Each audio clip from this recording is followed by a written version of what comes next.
जब कबीर साहब 626 वर्ष पूर्व आए थे तो उनके अद्भुत ज्ञान को सुनकर लाखों लोग उनसे जुड़ने लगे और परंतु समय रहते हुए उनके ज्ञान को दबाने की कोशिश की गई। परंतु आज उसी इतिहास को दोबारा दोहराया जा रहा है, उसी ज्ञान को दोबारा समझाया जा रहा है। नमस्कार, मैं रेणु धीमान परनव टाइम्स में आपका स्वागत करती हूँ। सतलोक आश्रम खमाणों में जहाँ पर संत रामपाल जी महाराज के सानिध्य में एक समागम किया जा रहा है जिसे दिव्य धर्म यज्ञ दिवस कहा जाता है। तो हम उसी इतिहास की तरफ आपको लेके जाएंगे जब 510 वर्ष पूर्व कबीर साहब के साथ जो उनके नाम की झूठी चिट्ठी बांटी गई थी लोगों में, तो हम आपको दिखाना चाहेंगे कि किस प्रकार फ्लैक्स के माध्यम से संत रामपाल जी द्वारा ये समझाया गया है कि पहले फ्लैक्स में आप देख सकते हैं कि किस प्रकार कबीर साहब के नाम से झूठी चिट्ठी बांटी गई थी मुल्ला काजियों और पंडितों के माध्यम से। आप पहले फ्लैक्स में देख सकते हैं कि किस तरह मुल्ला काजियों द्वारा और पंडितों द्वारा संत कबीर साहब के बदनाम करने के लिए झूठी चिट्ठी का षड्यंत्र रचा गया। मैं कैमरामैन से दरख्वास्त करूंगी कि वो अगले फ्लैक्स की तरफ दिखाएं। दूसरे फ्लैक्स में दिया है कि किस प्रकार दिल्ली के बादशाह सिकंदर लोदी को कबीर साहब जी के नाम से जो झूठी चिट्ठी बांटी गई थी उसको उन्हीं के जो पीर थे उन्होंने पढ़ के सुनाई, निमंत्रण पत्र पढ़ के सुनाया। कैमरामैन से दरख्वास्त करूंगी कि वो आगे की तरफ बढ़े और अगले फ्लैक्स को दिखाए। इसमें दिया है कि शेख तकी के पीर षड्यंत्र अनुसार विशाल भंडारे को जो निमंत्रण था, निमंत्रण बांटने पे जो लाखों संत महंत उस भंडारे में पहुंच रहे थे वो दिखाया गया है। तो मैं कैमरामैन से दरख्वास्त करूंगी कि वो आगे की ओर बढ़े और हमारे व्यूअर्स को ये दिखाएं कि किस प्रकार यहाँ जो विशाल समागम है उसको दिखाया गया है लोगों को। और तो आप देख सकते हैं किस प्रकार यहाँ पे जो पुराना इतिहास था वो 510 वर्ष पूर्व का इतिहास जो है वो यहाँ दोबारा दिखाया जा रहा है लोगों को कि किस प्रकार उस समय हुआ था। तो आगे देख सकते हैं कि यहाँ पे किस तरह आगे दिया है कि जो जिस कबीर सेठ के नाम से वो झूठी चिट्ठी बांटी गई थी लोगों में कि वो कबीर सेठ लोगों को भोजन कराएगा, 3 दिवसीय भोजन। तो वो समागम इसमें देख सकते हैं कि किस प्रकार कहते हैं कि जो उस वक्त कबीर जी थे वो एक जुलाहे का काम कर रहे थे। तो परंतु इस चित्रों के माध्यम से जो समझाया गया है उसमें ये दिया है कि वो एक परमात्मा का रूप थे। तो आप देख सकते हैं किस प्रकार जो कबीर जी थे वो केशव रूप से सतलोक से आते हैं, अपने साथ लाखों बैलों को लेकर उन पे मोहन भोजन, लड्डू, जलेबी और भी बहुत से भोजन लेके धरती पे आते हुए इस चित्र में दिखाए जा रहे हैं। तो कैमरामैन से दरख्वास्त करूंगी कि वो आगे की तरफ बढ़े। तो बहुत ही अच्छे तरीके से ये फ्लैक्स के माध्यम से समझाया गया है, वही इतिहास दोबारा दिखाया गया है, लोगों को जागरूक किया जा रहा है। तो कैमरामैन से दरख्वास्त करूंगी कि वो आगे की ओर बढ़े और ये फ्लैक्स हमारे व्यूअर्स को दिखाएं। तो आगे आप देख सकते हैं कि जो बाजार था, जिस निमंत्रण पत्र में दिया गया था कि काशी के चौपड़ के बाजार में वो भंडारा लगेगा, तो वो इसमें दिखाया गया है कि किस प्रकार तंबू लगा दिए गए हैं। पानी जो है, कहते हैं कि वहाँ का जो पानी था वो सतलोक से आया था। तो आप देख सकते हैं कि वो सतलोक से पानी आ रहा है और इसमें दिखाया गया है कि किस प्रकार वहाँ की जो मोहन भोजन है वो बहुत ही व्यवस्थित तरीके से रखे गए थे। तो हम आगे की ओर बढ़ेंगे और दिखाएंगे कि किस प्रकार जो इतिहास है वो यहाँ पे प्रस्तुत किया गया है। तो हम आगे की ओर बढ़ते हुए आप देख सकते हैं कि यहाँ पे जो जिन महंतों संतों को निमंत्रण पत्र बांटे गए थे और भी लाखों लोग जो थे वो ये भंडारा कर रहे थे। भंडारा करते हुए की जो तस्वीरें हैं वो दिखाई गई हैं और यहाँ पे देख सकते हैं कि आप जिस तरह वो बताया जाता है हमें कि वो जो भंडारा था वो दिव्य था, तो उसकी दिव्यता इस पोस्टर में दिख रही है। किस प्रकार जो व्यवस्था है वो यहाँ पे मौजूद है। तो हम आगे की ओर बढ़ेंगे। अगले पोस्टर में दिखाया गया है कि जो लोग भोजन कर रहे थे,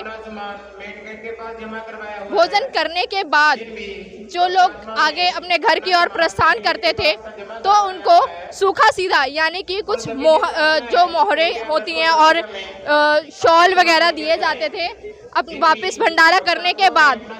और आप देख सकते हैं कि सभी संत महंत ये सब लेते हुए इस चित्र में दिखाए गए हैं। तो हम आगे की ओर बढ़ेंगे। आप आगे की ओर बढ़ते हुए देख सकते हैं कि जो तस्वीरें हैं वो बहुत ही अद्भुत हैं।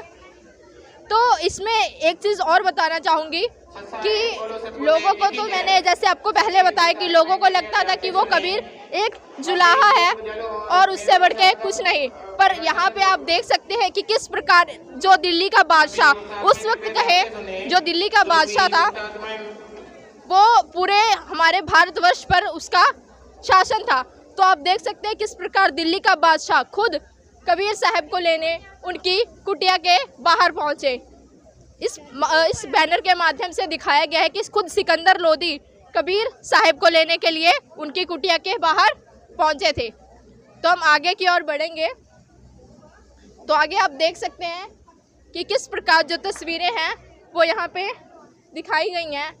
आगे आप देख सकते हैं कि जो अगला फ्लैक्स है उसमें ये दिखाया गया है कि जब सिकंदर लोदी कबीर साहब उनके सामने खड़े तो उन्होंने दंडवत प्रणाम किया अपने मुकुट समेत। जो पूरे भारतवर्ष का राजा था उसने मुकुट समेत कबीर साहब के सामने दंडवत प्रणाम किया, वो इस चित्र के माध्यम से दिखाया गया है। हम आगे की ओर बढ़ेंगे तो आप देख सकते हैं कि ये जो तस्वीरें हैं, आप इस तस्वीर में देख सकते हैं कि जो लोग थे वहाँ मोहन भोजन जो भंडारा कर रहे थे उनमें ये इच्छा थी कि जो कबीर जी हैं वो कौन है, जो कबीर सेठ है वो जो इतना अटूट 3 दिन का भंडारा करा रहा है वो कबीर सेठ है कौन। तो जब कबीर साहब को सिकंदर लोदी अपने साथ हाथी पे बैठा के लेके जाते हैं और उनके ऊपर चवर कर रहे होते हैं तब उनको देखते ही लोग ये बोलते हैं कि ये रहे कबीर सेठ। लोगों में उनके प्रति जिज्ञासा बढ़ जाती है।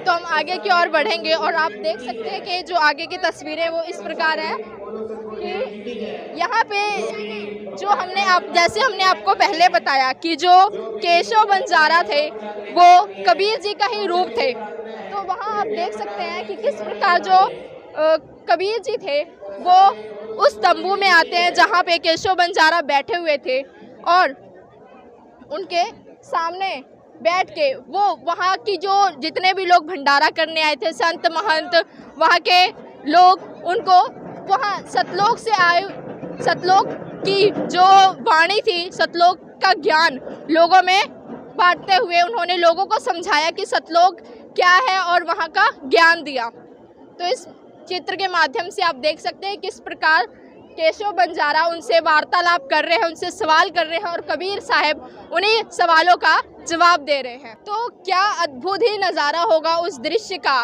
जो कहे कि जो 3 दिवसीय भंडारा चल रहा था, लोग उस सत्संग का लाभ उठा रहे थे और उस परमात्मा जिन्हें परमात्मा कहा जाता है कबीर साहब, उनका ज्ञान प्राप्त कर रहे थे। तो वो दृश्य अद्भुत था, उसको तो हम अपने शब्दों में बयान नहीं कर सकते। तो उसी इतिहास को याद करके कबीरपंथी संत रामपाल जी महाराज जी इसी दिन की याद में दिव्य धर्म यज्ञ दिवस का आयोजन, समागम का आयोजन करते हैं। तो आप देख सकते हैं उस भंडारे की जो तस्वीरें हैं वो कुछ इस प्रकार है।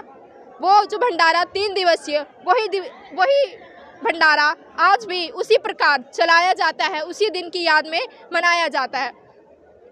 उसी तरह ही जिस प्रकार पहले निमंत्रण दिया गया था, परंतु पहले जो थी वो झूठी चिट्ठी बांटी गई थी, परंतु अब खुद निमंत्रण पत्र दिए जाते हैं लोगों को 3 दिवसीय समागम के लिए। तो हम आगे की ओर बढ़ेंगे तो आप देख सकते हैं। तो हम आगे की ओर बढ़ते हुए जो तस्वीरें हैं वो आपसे साझा करेंगे। अगर आप हमारे चैनल पे पहली बार आए हैं तो हमारे चैनल को सब्सक्राइब जरूर करें, लाइक कमेंट एंड शेयर जरूर करें। तो हम आगे की ओर बढ़ते हैं। किस प्रकार अगले जो उसी फ्लैक्स का जो कुछ हिस्सा है वो हम आपके साथ साझा करते हैं। यहाँ पे देख सकते, जैसे हमने पहले आपको बताया कि वहाँ पे जो कबीर साहब थे वो केशव बंजारा से वार्तालाप करते अपना ज्ञान बांटते हैं लोगों में। तो उसी पोस्टर का आधा हिस्सा जो हम इधर आपको शेयर करेंगे, इसमें दिखाया गया है कि किस प्रकार जब 3 दिवसीय समागम संपूर्ण हो जाता है तो जो सतलोक से बैलें आए थे, बैलें जिन पे भोजन आया था 3 दिवसीय, वो बैलें दोबारा सतलोक जाते हुए दिखाई गई हैं कि किस प्रकार वो गंगा नदी के ऊपर से चल रही होती है। और कहा जाता है कि जो बैलें थी उनका ज़मीन से 6 इंच पैर ऊपर की तरफ रहता था, मतलब वो ज़मीन पे नहीं होती थी, उनका पैर 6 इंच ऊपर की तरफ होता था। परंतु ये जो अगर इसकी रियलिटी की बात करें तो वो उन्हीं लोगों को दिखता था जो उस पूर्ण परमात्मा में विश्वास रखते थे। तो हम आगे पोस्टर की ओर जाएंगे।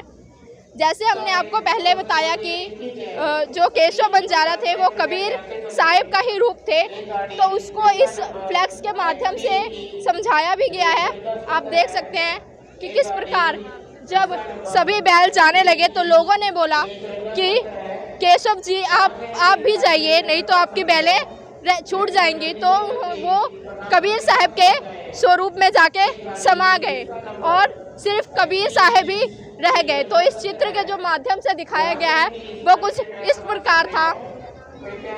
तो जो समागम की जो इतिहास है उसको वो बहुत ही दिव्य है। उसके बारे में जो हम बखान करने की बात करें तो वो संपूर्ण तो नहीं होगा, क्योंकि जितने फ्लैक्स के माध्यम से समझाया गया वो हमने आपके सामने रखा। और सतलोक आश्रम खमाणों की सभी प्रकार की खबरों के लिए, सभी प्रकार की तस्वीरों के लिए बने रहिए। कैमरा पर्सन रंजीत के साथ मैं रेणु धीमान, धन्यवाद।